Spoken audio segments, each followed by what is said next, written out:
sunset on another icon of American history.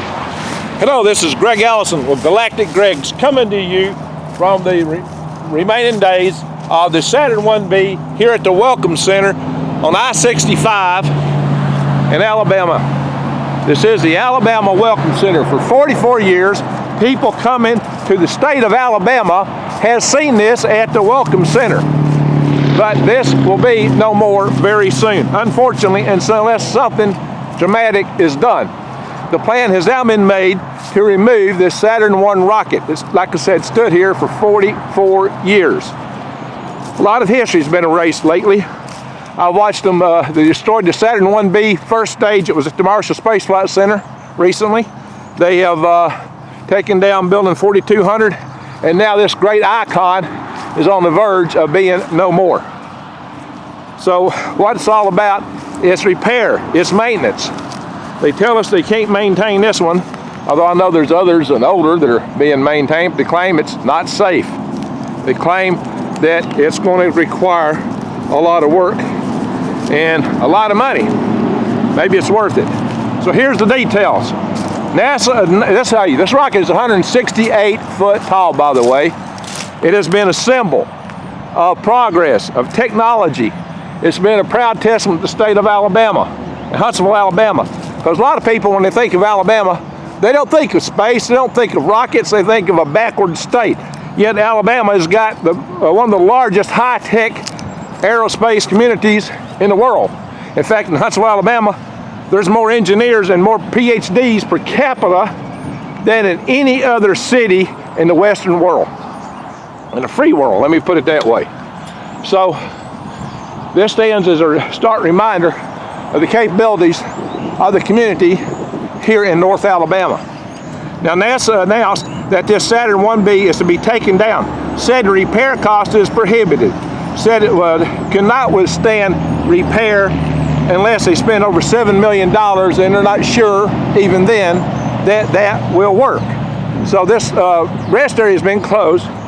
It is under repair by the state of Alabama right now. The whole rest center is being redone, but this will be part of the redoing, I do suppose. They said they can't get this underneath the overpasses. Yet when they moved it here in 1979, I think those overpasses were already here. So I don't know why they could do it then and they can't do it today. And furthermore, I'll add to that in a minute. But anyway, there are those that do want to save this rocket.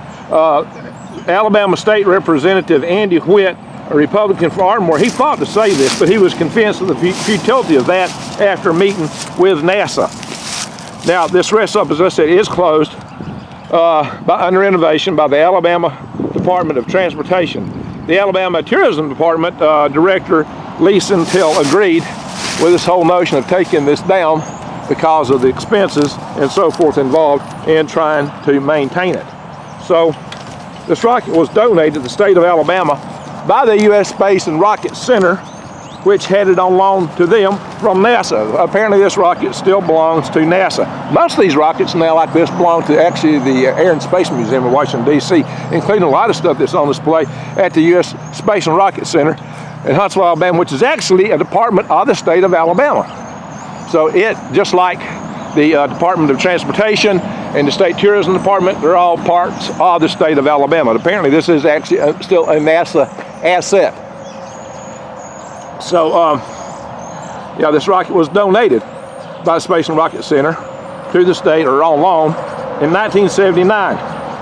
But given that it's been in place for over 40 years, Alabama State Representative Matt Butler, Republican from Rainbow City, argues that the rocket actually qualifies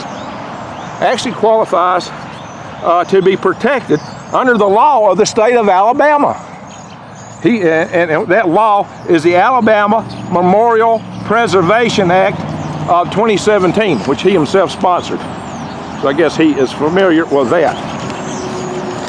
So that law actually prohibits the relocation, removal, alteration, or renaming or disturbing of any monument or location in public property which has been in place for over 40 years. But the penalty is only $25,000. See, that law was actually passed to preserve Confederate memorials, believe it or not. And one of Madison County Courthouse was removed and the penalty of moved to a graveyard. The penalty price was paid $25,000 to do that. So like I said, NASA actually owns this. But Butler actually is hoping that private money will be raised to save this rocket. Now, I don't know if he's actually in the process of trying to raise that money. But here's the interesting thing. There's another organization that wants this rocket. It's the hometown of New Concord, Ohio. The hometown of John Glenn. Yeah, John Glenn. They have a museum there for the astronaut John Glenn. Although John Glenn never rode on the Saturn I, he rode on the Atlas rocket, the first American to orbit space, and he later rode on the space shuttle. John Glenn was the only Mercury astronaut that actually flew also on the space shuttle. He became a senator and has, of course, since passed away. He actually ran for president. Lori Garver, who had been the executive director of the National Space Society at one time, was his campaign manager. So, isn't that interesting? So we'll just walk up close to this rocket and get a close-up view of it. Now this is a Alabama park here. There's a lot of veteran type memorials right here. And there is the rest center, torn down, being rebuilt. And this is the rocket. Now they're telling us that the repair on this, well, this was never made to stand outside for years. That's true. It was made to be built and launched. This one probably originally had a mission for it. It never, a mission that was never flown. This wasn't built to be a museum stand or anything like that in the first place. Now, the Alabama Space and Rocket Center directly, Kimberly Robinson and others are talking about building something here to try to serve as a monument to the contributions of Huntsville and the Technology Center of this area to be here. But I seriously would be hard-pressed to think we could come up with anything as impressive as this rocket. Probably some little thing will stand up here, who knows. A little model of some rocket or something. Probably won't be nothing to greet passengers coming in like this. Full-scale SLS mock-up or a Saturn V mock-up might be impressive, but you're not going to spend the money for that. If they won't spend the $7 million to repair this, yet the museum in Ohio isn't bothered by the idea of trying to get this all the way to Ohio through the underpasses. So if they can't do that, how come we can't get this back to the Marshall Space Flight Center where this thing was built in the first place for repairs if it has to be there? And why couldn't they do it on site? Really and truly, we do have a Saturn I standing on the Marshall Space Flight Center. They just repaint every now and then. It's not a Saturn 1B. You've seen me do videos from there before. But that's it, my friends. I see a little rust, a little paint, arrows. The main thing really and truly is these structural supports right here. That's the main structural supports. They don't look to be that bad. I don't know. That rust could be fixed. I don't know. If the internal structure rusted out that bad, well, I can't go underneath it to see because it's now cordoned off. For my safety, I suppose. Of course, if it was that bad, risk of falling, it wouldn't be safe to stand underneath it. These guy wires look pretty good. I mean, the guy attachments, the structures up there, that's all important. That's all critical parts of this thing being able to stand in place where the guy lines are attached.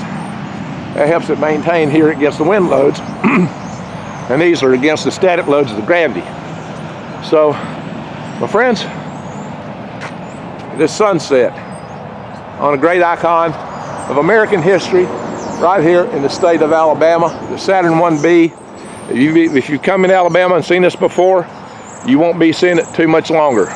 If you're in the area, get over here and see it while you can, and visit the Space and Rocket Center in Huntsville, Alabama, with all other displays there. Kimberly Robinson, she used to work with us out at NASA. She's a great lady. I'm glad to see her now as the director of the Space and Rocket Center. Get a sun side shot of this thing. The sunlight, yeah, it's dirty. It needs cleaned up. That's what happens. Anything's down here in the weather for a long time. The birds won't be happy when this is taken down. I'm sure there's a lot of bird nests in here, and maybe that's part of the problem. Maybe this thing should be reclassified as a wildlife habitat, a wildlife refuge. Look at all the birds. That would preserve it. There you go. It's got a ground strap on it for lightning. Look at that. Look there, there's a ground strap. Well, actually, that may be for the lights. Yeah, she's got lights up top. No, that's a ground strap. That's absolutely a ground strap. Yep. Anyway, there we go, my friends. So, hope y'all enjoyed this. Hope we find ways to better preserve our history. We don't want to lose our history. We lose a lot of the lessons in life, what it took to get here when we lose that. So I've seen too much of the history go bye-bye in this last year. Let's hope we can hold on to this. Anyway, if not, I anxiously await to see what comes back here. If I won the lottery, I believe I'd be trying to find a way myself to preserve this. Anyway, thank you for watching. Subscribe to my channel, bang the notification bell, and check out my links below to sponsor my channel. Greg out.